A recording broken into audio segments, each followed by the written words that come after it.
Please subscribe to my channel and hit the bell icon to regularly receive updates about the videos I post. Hello and welcome friends to this next video in this series of digitization in manufacturing. If you have watched the first video, I talked about the positive impacts and the financial benefits of using IoT in manufacturing. And friends, this is the most important reason why every company today is implementing digitalization in their factories. And many companies are also forming dedicated teams for taking on these digital projects, and hence this has become one of the most demanding skills in the industry. So, one of the most important steps in implementation of these digitalization projects is to be able to integrate the machine or process data, or rather read the data from machines onto a server where it can be analyzed.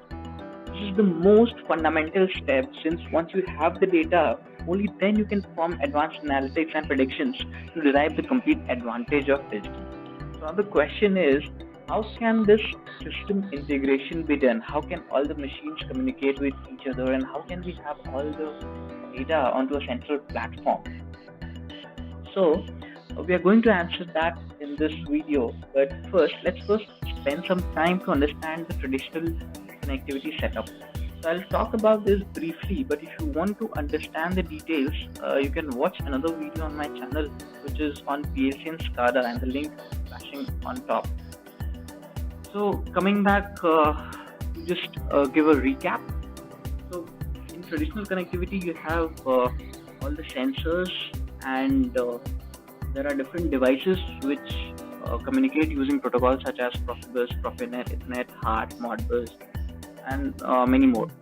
So all these sensors and devices are communicating with this PLC, and the PLC sends all this data to a SCADA server, or also known as connectivity server. Now the protocols which are generally used are OPC, and also there can be some proprietary protocols created by some OEMs.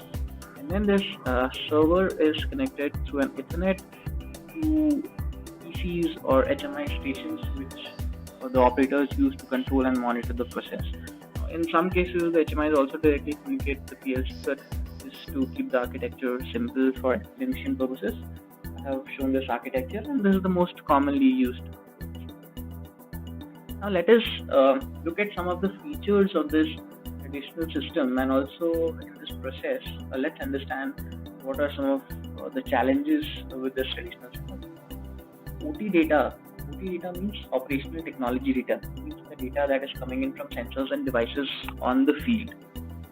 These are located on HMI systems and processed in the local server and HMI itself. Now, firstly, the HMIs, the SCADA server systems, or PCS, has very limited analysis features, and also these are located in local servers. So every machine PLC will have a server, and these will be decentralized in nature. So in a way, there is a lack of a central platform where all the machine and process performance can be monitored and analyzed for deviations.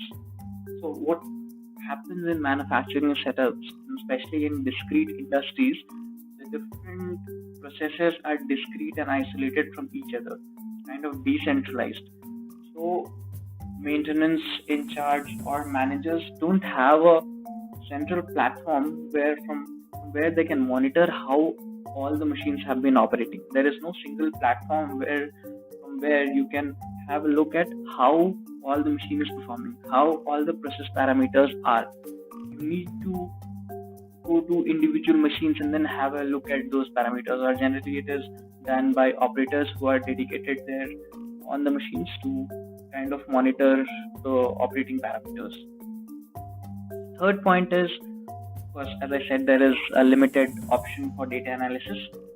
You cannot perform analysis like correlation analysis between the different parameters to study the impact on your output product, or for example, you also cannot perform Pareto analysis and similar other features. So if you have many similar machines across the shop floor, let's say there are 5 CNC machines of similar make and model.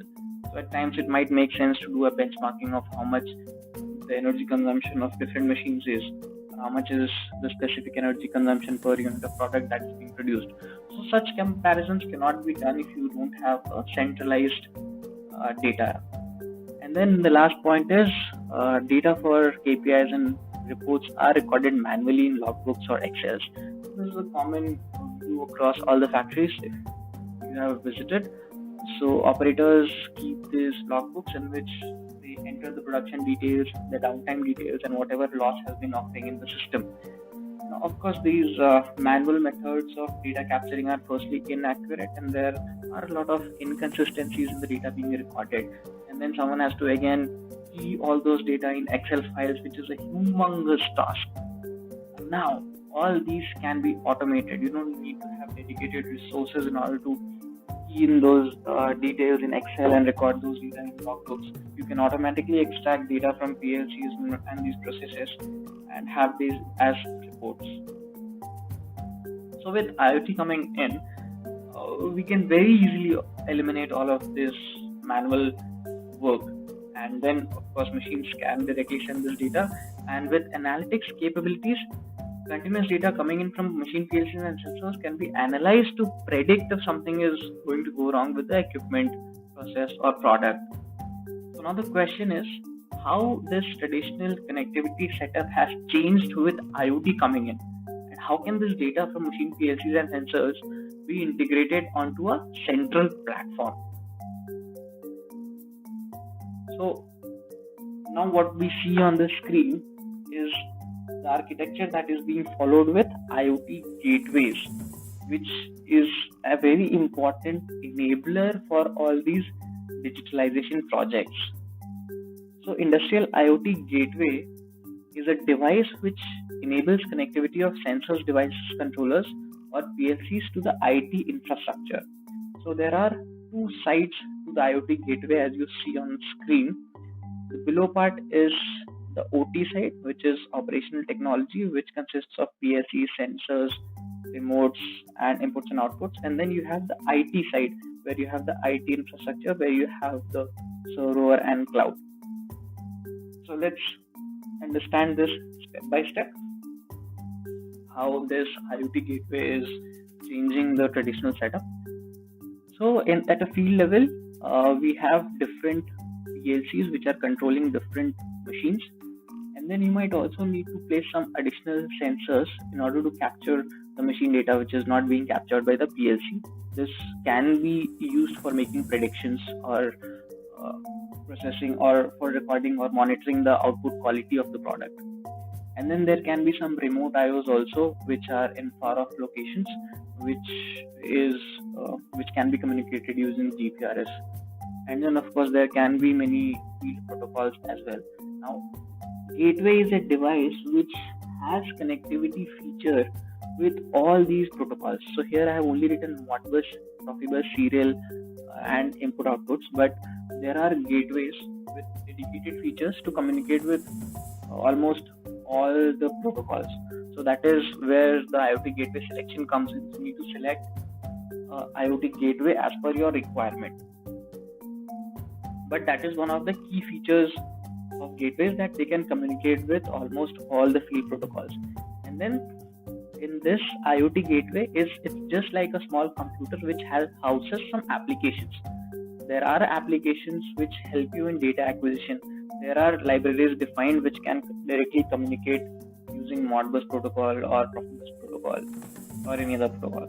And then also there is an application which can directly communicate with the cloud to be able to, so whatever data the gateway is receiving from the field, there are applications so that it can directly publish it onto the cloud using MQTT protocol.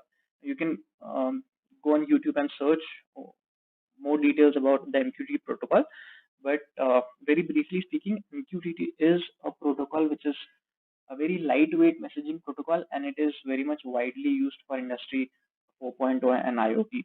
So when you say IoT, most people and industries prefer MQTT protocol because it's very lightweight. And then the gateway also has REST APIs with which you can directly communicate to any cloud platform, be it Azure, be it Amazon AWS, or any other.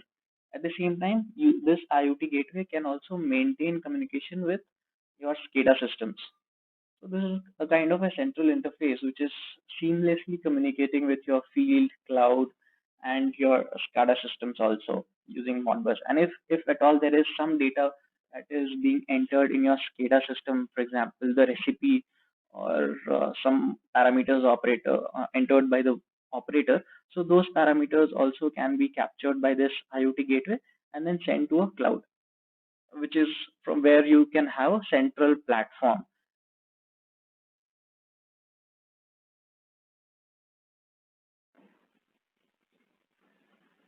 Now, having understood how an IoT gateway works, now the question is, how can we select an IoT gateway?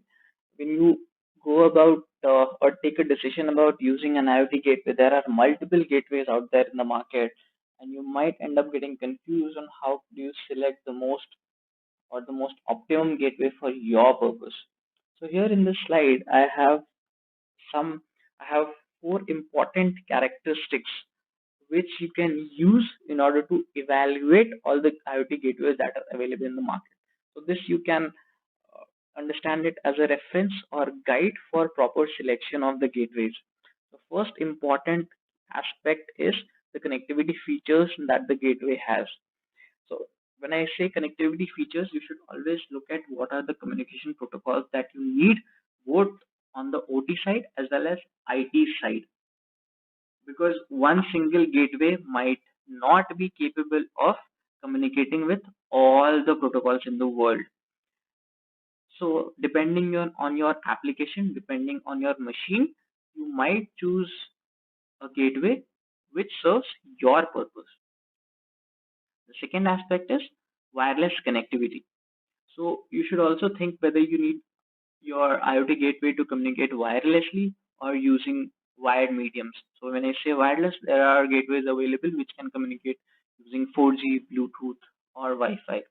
So in cases where you have street lights or devices which are spread across geographical area, at those times it makes sense to use a gateway using 4G capabilities where you can easily communicate using GPRS.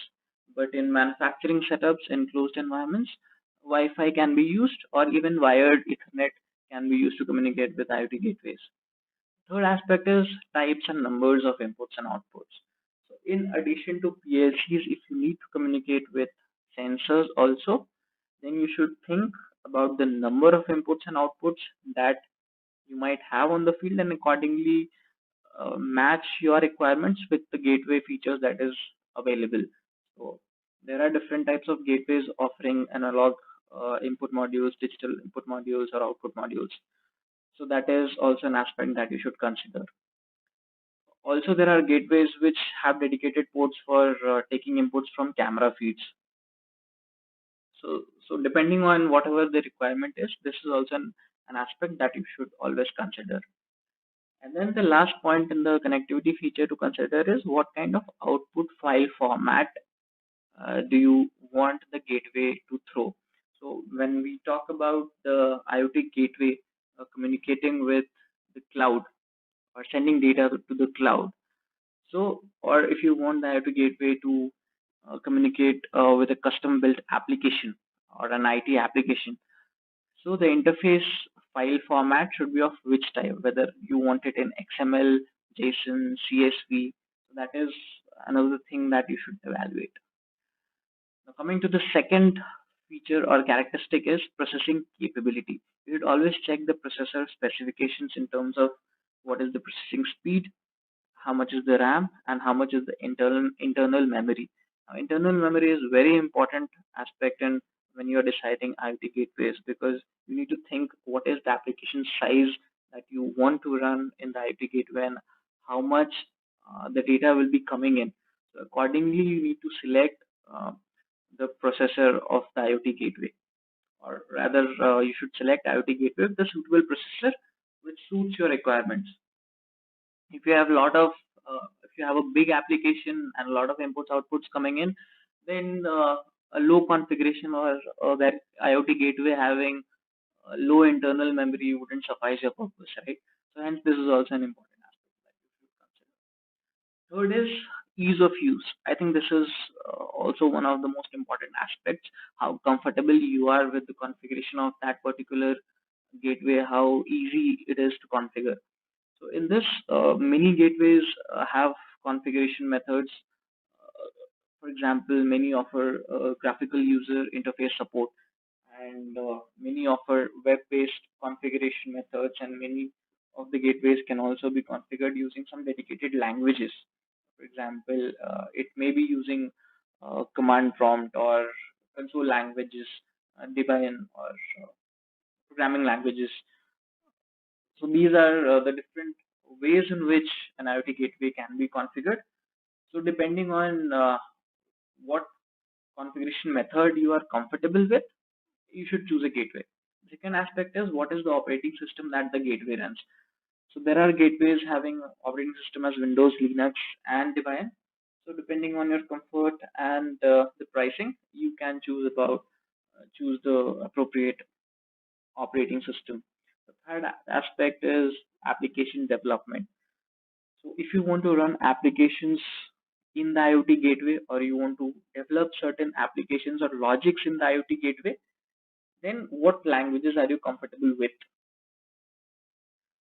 That is another important thing to consider. If you don't know coding, then it might not make sense to have a gateway with Debian operating system and which supports maybe Java or some other languages only. And then second thing in application development is you should always check what are the kind of resources available out there in the on the internet or with the support services that the OEM has to offer, and then how wide is the community of the IoT gateway itself.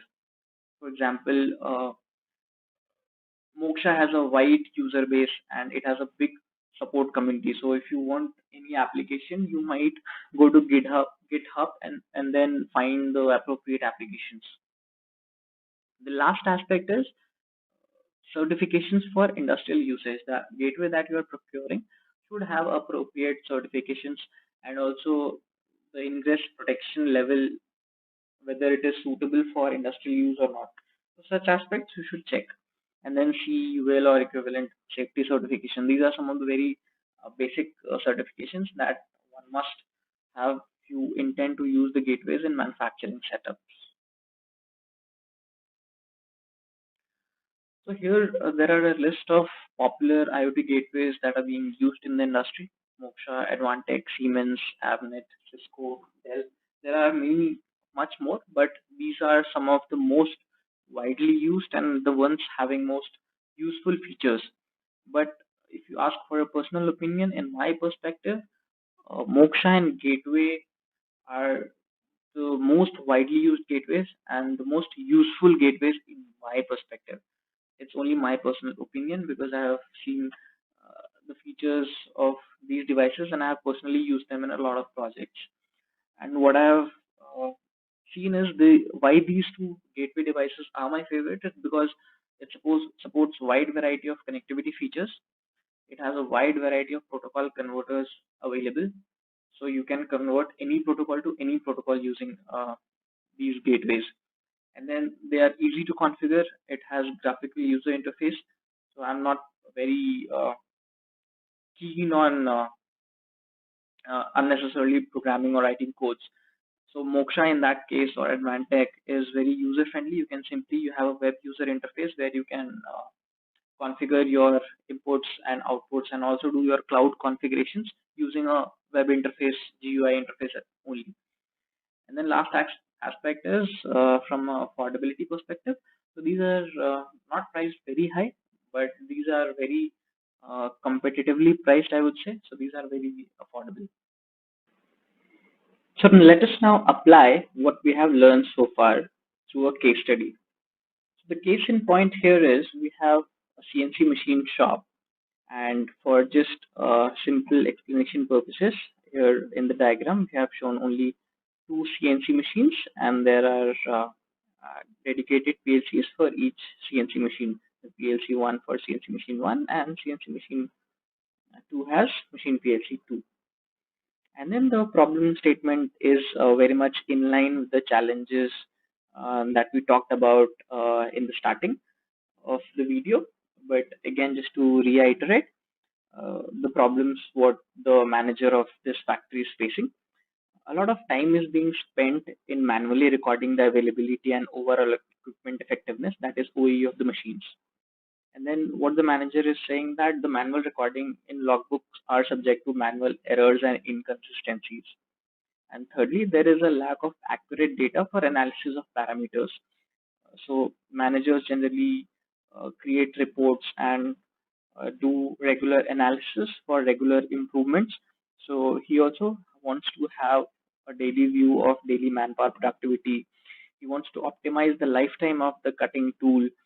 And right now, since there is no continuous data capturing, there is no accurate way of knowing how much is the lifetime, or how much uh, work can each cutting tool do, and what is the ideal time to change the cutting tool. It's all based on experience, right? So improvement initiatives might be a bit difficult to plan without having accurate data. So coming back to the problem, now the challenge here is, of course, the problems that we discussed, but the first step to meet his requirements is to have the accurate data. And for this, we want to integrate the data that is being recorded in the machine PLCs, and we want to bring this data onto a single platform. So we want to integrate all the CNC machines onto a single platform where we can create applications to have the dashboards, KPI dashboards, where the manager will have a single view of how all the machines have been performing, and he will also have a view of the major KPIs like OE, manpower productivity, etc. So as we see on screen, the first PLC has a serial port which supports RS-485 communication and also Modbus RTU communication, while the second PLC type supports Ethernet port. So how do we integrate data from both these machines? So as I said, IoT Gateway will be a big help for meeting such problem statements. And this is a gateway which supports Modbus RTU protocol and Modbus TCP protocol. So using these two different protocols, the data can be read, and then finally this converts it into an MQTT protocol, and the hardware layer is Ethernet. And the platform which gathers data from multiple machines, here I have only shown two machines for explanation purposes, but it can be 10, 15, 20 machines. So the single platform that is there can be an on-prem server, which is in the factory itself, or it can be on the cloud deployment as well. So there are two options. So you can have data from multiple machines coming in into the IoT gateway, and this IoT gateway will be sending data to your server. Now this server will also be connected to tablets, which are given to the operators, and these operators have different logins. So different operators will be having different logins and for different machines. So with this way, in this way, you are able to capture all the 4M parameters, which is man, machine, material, and method. And as in the problem statement we saw, we want to calculate the daily manpower productivity, or if you also want to calculate operator-wise productivity, how much has been the productivity of operator A vis-a-vis operator B, that is also possible. How? So the operator who is running the machine has a login here. So the login information of the operator or the operator name comes to this server, and then what is the quantity or volume that is being produced per hour, that data is also getting captured in this server. So you simply divide, and then you arrive at the daily manpower productivity. Similar way, you can calculate other parameters also. For example, lifetime of the cutting tool, how much has been the availability of the individual machines, how much has been the setup time and breakdown time. So now we have seen that there are a lot of features that the IoT gateways has to offer. So what the traditional PLC manufacturers have done, they have also incorporated all these features in the PLC itself. So you might argue that since we already have a PLC in the traditional architecture, why do we need an additional IoT gateway? Can we not use the same PLC to get the data, and can the PLC not directly communicate with the cloud? So the answer is yes, if your PLC has those capabilities, and hence to meet this purpose, many manufacturers like ABB, Siemens, Hitachi have come up with PLCs which are able to communicate with OT as well as IT. So as you see, for illustration purposes, I have only shown ABB and Hitachi architectures. So AC500 PLC again is able to communicate with all the OT devices, and then it can directly communicate with the IT world also, for example, the databases, and then send information to the cloud using MQTT protocol. Hitachi also has a very similar architecture with the PLC. So you have all the OT devices here in the field network, and then you have this PLC which can directly send data to a cloud system. And then now Siemens has also come up with the S5 1500 PLC series, which can directly communicate over MQTT. So MQTT is a very popular protocol for IoT based communication. So all these PLCs now have features where MQTT protocol can be used to send out this uh, information directly to the cloud. Now we have seen two broad types of architectures. One is using IoT gateway and the other is using PLCs itself. So it completely depends on the project and varies from project to project and depends on what kind of sensors and the quantity of sensors that you want to integrate. So a cost benefit analysis and desired feature comparison must be done. So these are the two very crucial steps if you want to decide which architecture to go for, whether you should use an IoT gateway or a PLC having a gateway features itself. So you should always do a cost benefit analysis using both the features, and whichever turns out to be the affordable one, you might end up choosing that. And also desired feature comparison should be done in terms of what are all the protocols that you have on the field and what kind of communication you need to have on cloud, whether you need an on cloud connectivity or on prem is sufficient. So those kind of feature comparisons should be done. And once you have uh, two options with all your desired features, the next step is to do a cost benefit analysis, and that's how we should arrive at an appropriate decision.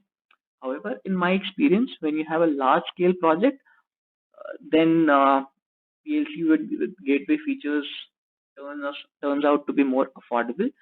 While when you have smaller scale projects with limited number of systems and limited number of IOs, in such cases, gateways have turned out to be the most affordable choice.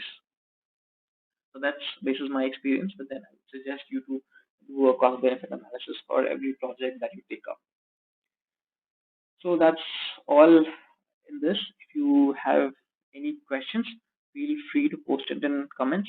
And I hope the video was useful to you. And if you want to understand any more aspects on digitization or how it is being used in the industry, just post your comments and I'll answer them. And if possible, if there are sufficient number of requests, I'll also create another video. So thank you for watching.